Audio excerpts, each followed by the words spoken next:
Man, that was really good. They should really think about adapting this into an anime sometime. I'm surprised they haven't. Battery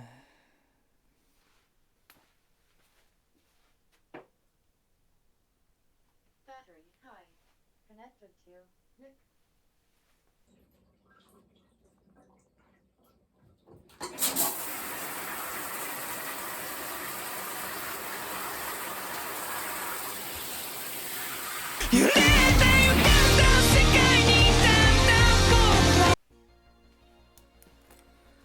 So plain and simple, should you read the manga for Tokyo Ghoul?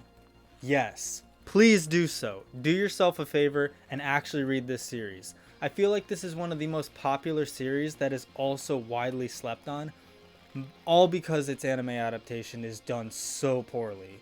And that's unfortunate because I avoided it too because people just were like, "Oh, it's probably good," but I wanted to sit down and make an opinion for myself. And yes, please go read this. I'm kind of gonna do like a pros and cons of this, no spoilers, because I don't want to ruin this series for anybody. I knew nothing about it going in. Like legitimately, I knew the basic premise, which is just humans and ghouls exist in the world, and essentially it's humans as we know them and ghouls only eat humans. Like the only thing they can palate that doesn't make them absolutely just disgusted and throwing up and find vile is the taste of humans.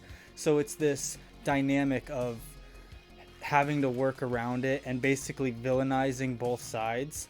But then you have your main character that's kind of thrust into the middle of it for, I mean, I could say why, but it's more fun to just find out if you don't know.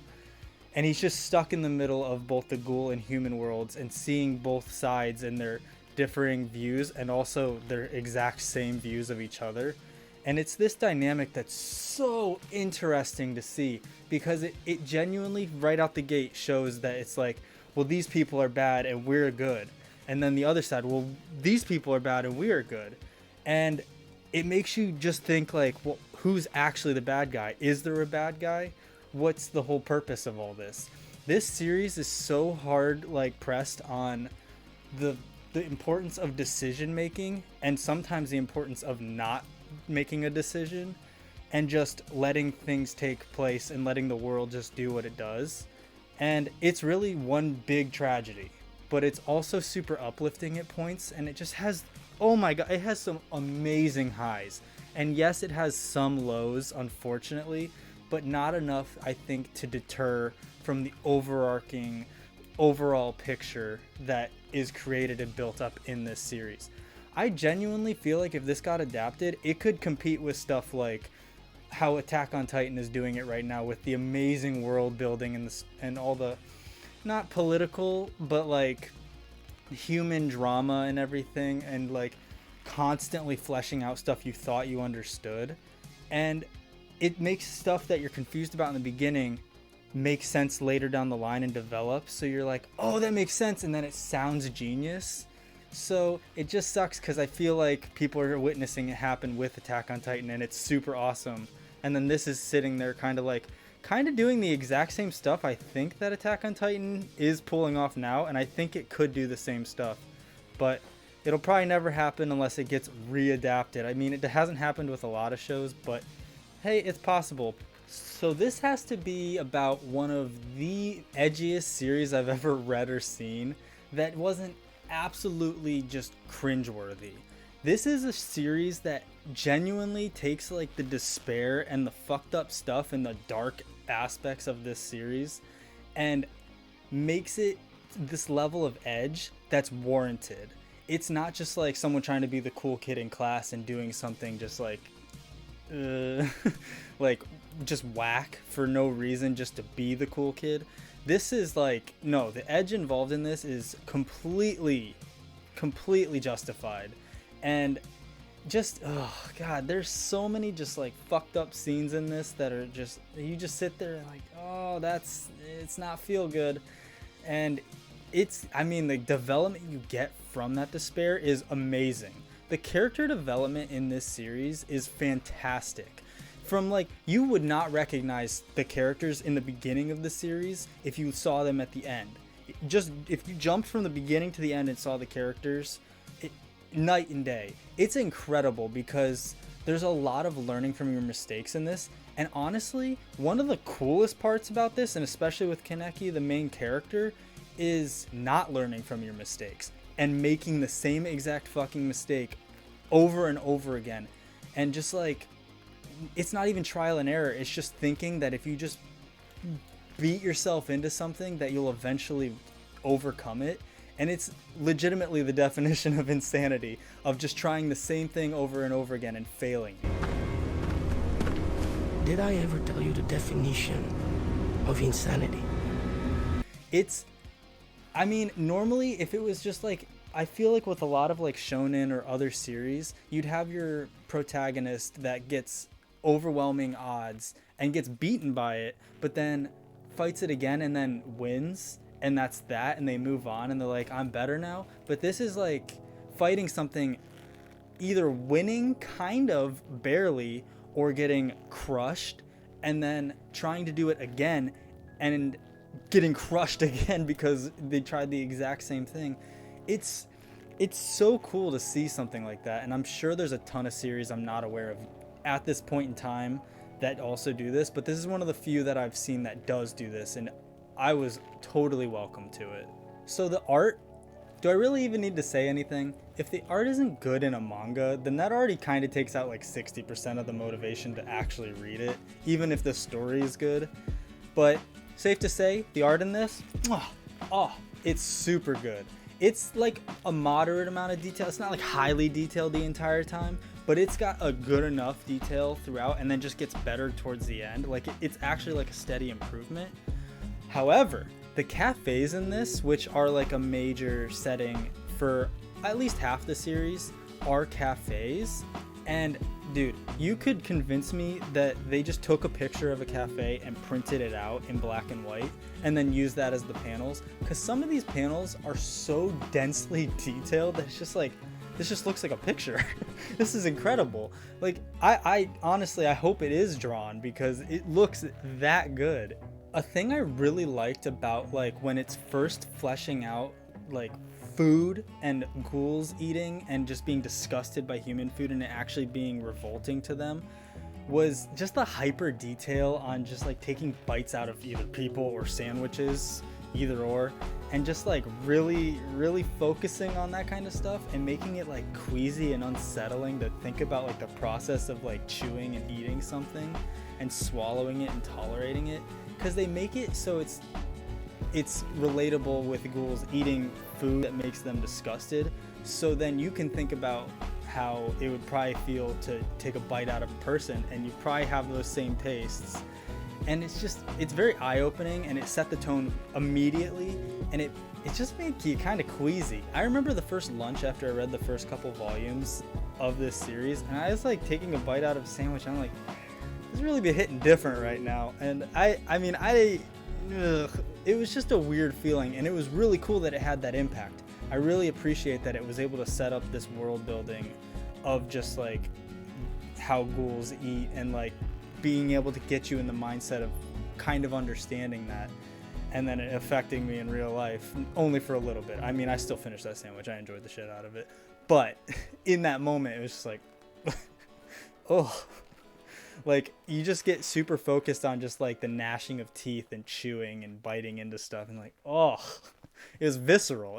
So I also just want to clarify that when I'm talking about the entire series, I do mean Tokyo Ghoul and Tokyo Ghoul Re, just to not get any confusion in the middle.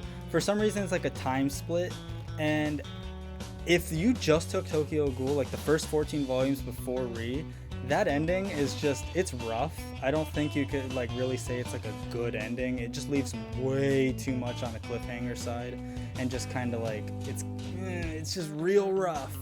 But since Re exists, it continues in. One big issue with this series, I guess to say, and to be fair, is there's too many characters. There's a lot, and I mean a lot of characters in this series. And unfortunately, one bad part is a lot of them look very similar. And I was finding myself getting people mixed up pretty often, unfortunately, for like kind of characters you don't care about quite as much. so it doesn't matter, because the ones that are like more main screen and getting a lot of the focus have a more like critical design and a easier to recognize face or just like outfit, and you won't mix those ones up. You'll know who I'm talking about, the ones that just kind of look similar, they have the same hairstyle, they kind of just, they look similar. It's just weird. I don't know why there wasn't just enough, like literally just give them some kind of like accessory or something to tell them apart from somebody easily. But that's really just a gripe. Otherwise, they set up all the characters in Tokyo Ghoul and you get super attached to this cast. So in Re, they introduce a whole new cast on top of the old cast, except they give a ton of focus to the new ones, and you're like, I don't care about any of these people. And for a while, for like a good chunk, you're like, I feel like it's hard to get invested with them. But there is a point where it clicks and then it starts melding everything together, and you're glad you got that character development with these characters. But it's just, you won't notice it while it's happening. It is definitely the drag for me, unfortunately. And that's legitimately, I'll say it one last time, that is where, like, that is the lowest point. And unfortunately, it is a little slow and a little boring there. But for 80% of this series, it is absolutely cranking it and just going fuck nuts to butts, hardcore, fucking non-stop, just all gas, no brakes. It is such a ride. The fights in this series, most of them amazing. I can tell you right now which fights are the best, not specifically by the fight, but by how they're done. If the fight is continuous for like 10 pages or doesn't get interrupted with another fight or dialogue of something else happening somewhere else, like immediately, it's a good fucking fight. There are any fight in this series is super engaging and phenomenal to follow if it just doesn't get interrupted. There is one bit, there's like an island raid Rushima arc that I swear to God, literally every other page was like, it would do a fight and it was like, I will reveal my power. And then it would cut to another fight and it's just like, this is what's going to stop you. And then it would cut to another, not even the other one before it, like, and back and forth. If it does it with two, fine. That wouldn't be too bad because at least you're getting back and forth. But it would do this with like 5 different fights. And it's just like, what the fuck? What is going on? And that didn't help with characters that look similar. I'm like, wait, I thought they're fighting that guy, but I thought they were fighting that guy. And it got super confusing, and I can't get invested in a fight that just keeps getting cut. It's just like, stop it. It's like getting a commercial break in the middle of one fight. Just let me watch it. Just let me watch it. It sucked. That, I did not like the pacing. It's in the early bit of Re too. I swear all the issues are in the early, like, third of Re. Otherwise, the series, other than that, the fights are incredible. Some of them, there's one fight where Kaneki gets launched out of a window and he's like fighting someone, like getting thrown through glass on the side of a skyscraper. I was like, God damn, like, I just imagining the larger scale and like it actually being animated properly. It was super cool. It was just, there were some fights that were just so engaging. The power level is a little confusing, especially like towards the second half of Tokyo Ghoul, because I mean, like, everybody fights with these abilities and you're like, I love the strategy and like how to take down the opponents and like methodically beat them and like knowing like how you're beating the opponent rather than just two things just smashing each other. And while it does do that sometimes, it doesn't always resort on that. It's always who has the higher skill level, not just who's blatantly stronger. Because there are people in this that are blatantly the strongest character, but they will never be the best because they just can't control the power and use it smartly. So yeah, but then there's like there's occasional occurrences of like, instead of it being weapons, some things just turn into giant monsters, and it's just like, it's explained, but it's not explained like early on. So when it's first happening, you're like, what the fuck is this? Like, that's just wiping out everything, and it just gets more and more grotesque and more like unstoppable and stronger. But everything does get explained in this series, especially by the end. I don't really have any questions. One thing, like, the ending is satisfying. It wraps up everything with a nice little ribbon on top. So I can't really say there's much more I like expect from it. It's concluded, and I'm glad it does that rather than being like sequel bait or just being like, well, maybe something else could happen. No, this is all one story and that's it.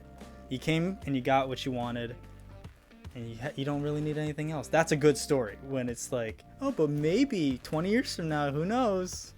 So yeah, that's all I really wanted to talk about for today in this video. I definitely left a ton of stuff out. I honestly, after finishing the final volume of this manga, I legitimately was just like, how do I talk about this? Like, it's hard to find the words to really like cover everything properly. It's just a good manga. I think is worth the time. I had a lot of like feeling changes going through it, not on it being good or bad, but just like this being like, oh, this is interesting, to, oh, this is dark, to, oh, this is fucking cool, this is actiony, to, wow, this is depressing, to, what is going on, to, oh, it's all coming together. It just has so many pivotal points that like move through it, and it was just interesting. But yeah, thinking about how to actually talk about this one was tough because it just has so much stuff to cover, and I left a ton of stuff out because I don't want to spoil anything. I think this is genuinely worth going into not really knowing anything. I went into it not knowing jack other than like the actual basic bare premise, and I gotta say, I think I liked it even more because of that. So if you have seen this series, comment below what you thought of it. Is it just kind of eh? Is it overrated? Or do you wish more people would check it out as well, and you think it earns any praise it gets? If you haven't seen it, are you gonna check it out? Did this get you any interest to actually check it out? I'd be super stoked to see if that had any influence. Otherwise, that's all I really have to talk about for today. So have a great rest of your day, and I'll see you in the next one. Peace.